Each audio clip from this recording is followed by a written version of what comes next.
Ciao everybody, welcome to this new video. I will talk about one of Netflix's most popular series of the last times, Dahmer, or to use the official title, Monster, the story of Jeffrey Dahmer. The role of Jeffrey Dahmer is played by Evan Peters, which delivers an amazing performance and for that has been widely praised by the critics. Here, he works once again with Ryan Murphy, which is writer and producer of the show and was already writer and producer of American Horror Story, which is the show that actually made Evan Peters famous worldwide. The show is a 10-episode crime drama about the life of the notorious serial killer Jeffrey Dahmer, but it's also about the lives of the people that he tragically touched and about his family, which is something that I really appreciated about the show. I will talk about the plot, so I will review the story a little bit. I will give my opinion, but at the end of the video, I also decided to provide some highlights about the differences between fiction and reality, because I believe it's very important in this case and gives us a very deep insight on the show. So, as we say in Italian, bando alle ciance, and let's get it started.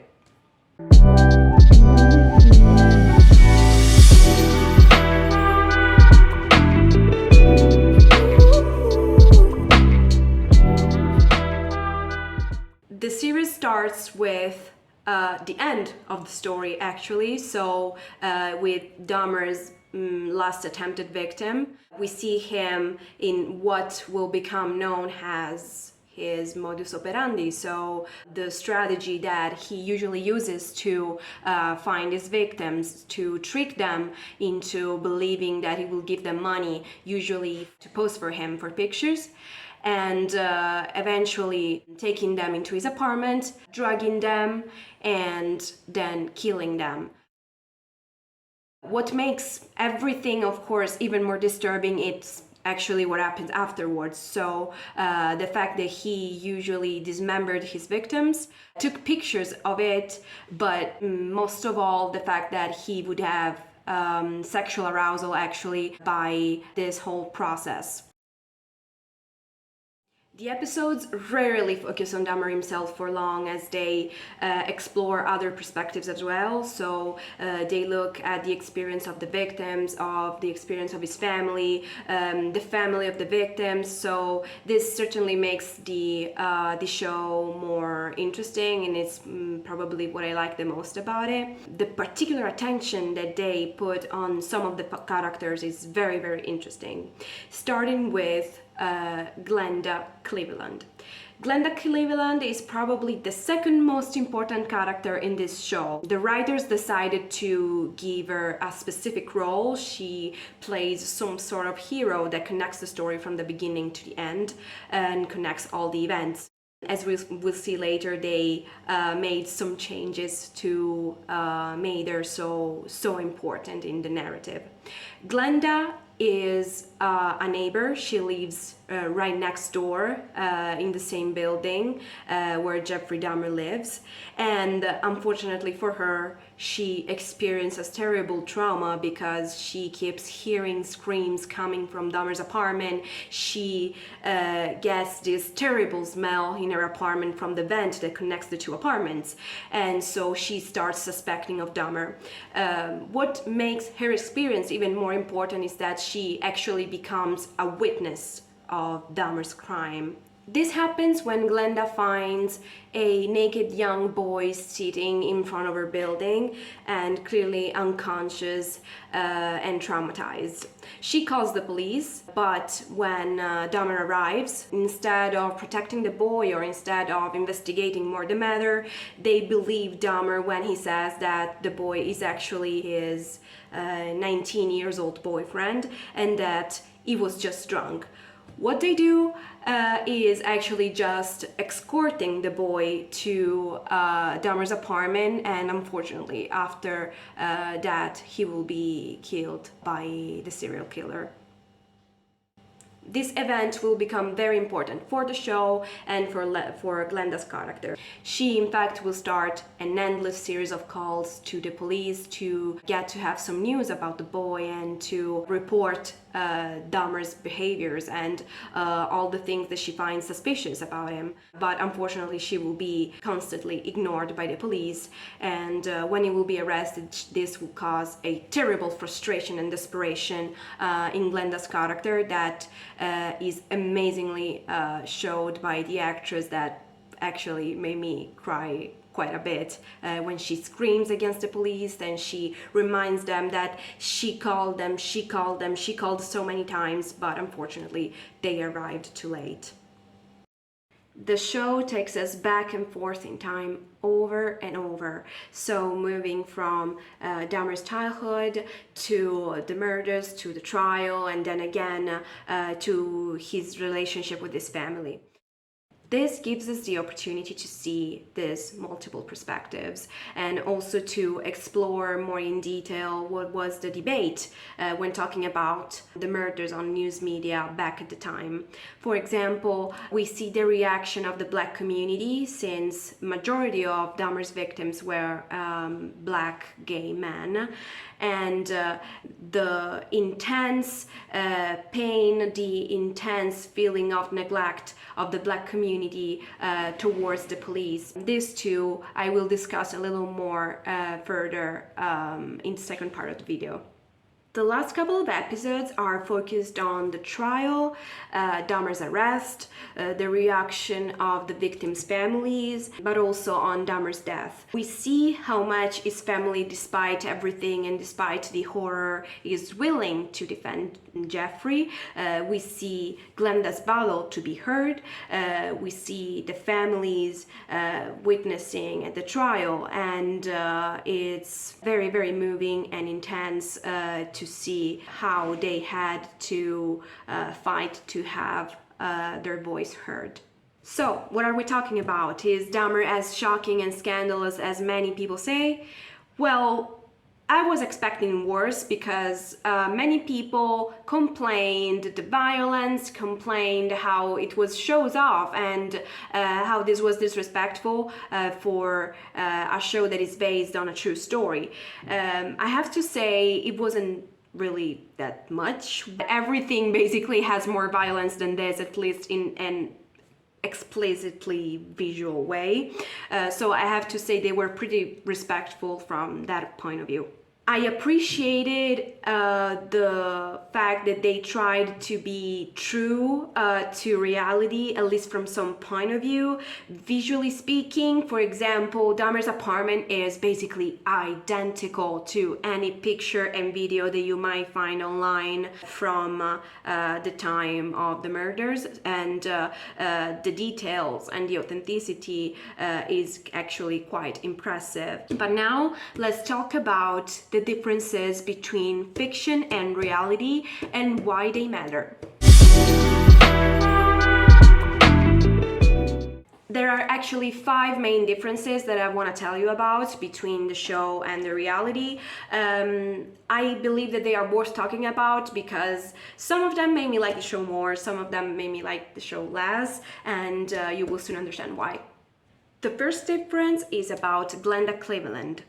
I was kind of shocked to learn how much they changed about her, because the real Glenda Cleveland didn't live in the apartment next to Jeffrey's, but actually in the building next to him. What we see in the show is actually for sure not her, but the show probably amalgamate Glenda Cleveland, the real one, with another neighbor, Pamela Bass, which actually was the woman that lived with her husband in the apartment right next to Jeffrey's. In the show, we see that Glenda Cleveland was offered a sandwich made of human flesh. Even if she doesn't know what that is, she feels super disgusted and upset about it. That probably never happened because, again, the two probably never met. We don't really know. It's true that Glenda Cleveland found and tried to protect one of Jeffrey's victims, the 14-year-old boy.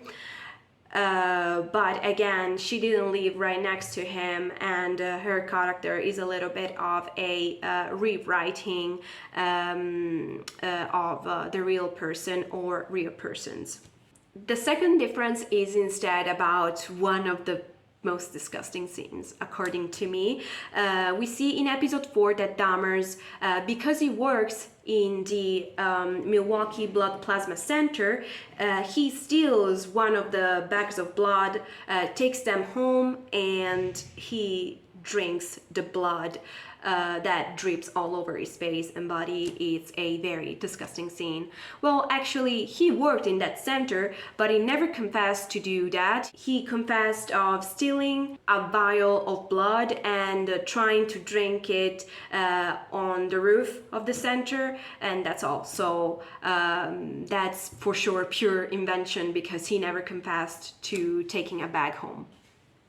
One of the most shocking events of the show is the story of the two police officers that respond to Glenda's call and that fail to save him from Jeffrey when they escort him back to his apartment. Well, in the show, and specifically in episode 9, we see that they receive an award. I think it's Officer of the Year award. That actually never happened. It is true that they were initially fired and then they were reinstated in the job, but they never received an award. And to be honest, I found that additional made up detail a little bit silly, because the story is already very tragic, and this part of the story as well is very emotional and intense. What happened to Glenda, what happened to the community is already very shocking as it is. I really don't think it was necessary to add additional drama, and this made up award doesn't really add anything to the story that wasn't already there. So that's why I believe it was an important difference. For the series, we want more drama in a story already full of tragic drama. Well, another fact, we see that Sandra, which is Glenda Cleveland's daughter, gets arrested in one of the episodes because she crashes on the floor a camera that belongs to two very stupid fanatics that were getting pictures in front of the building, imitating the gesture of a murder. So she gets very upset and enraged, and she grabs the camera and destroys it. Afterwards, those two very silly citizens call the police, and she gets immediately arrested without any doubt of her being guilty or no. Well, this, if it was true, would be the additional proof that Glenda, instead of being heard, she was actually targeted by authorities, and it would be again another reason to be upset. But there's no record that this ever happened, and it really seems like it was completely made up. Again, I find it completely unnecessary. The story is already very dramatic as it is. The final fact is about Tony Hughes, one of the victims of Jeffrey Dahmer, and it is about the fact that many circumstances about him were changed or completely made up. For example, his deaf friends that are showed in the series are completely invented. There were real people that were his friends and that testified to provide details to the police, but for some reason they decided to change and to invent new characters. They added details about Tony's personality, life, and ambitions that actually there's no record of, and there's no way to know if those are true or a complete invention. The circumstances of his death as well seems to be again more designed to cause emotional distress to the audience than anything else. So actually Tony Hughes' mother released an interview where she's said to be very, very shocked and upset by the fact that Netflix just used their names to tell a story that it's actually not true, and that's very, very bad Netflix. That's certainly not good. Especially again in a situation that it's already very tragic and really didn't need any additional drama to it to be so intense and strong from an emotional point of view. This is all for this video. I really hope you liked it, and if there's any comments that you want to share, you're welcome to do it in the comment section. Thank you all again for watching, and I hope to see you soon in the next videos. Ciao!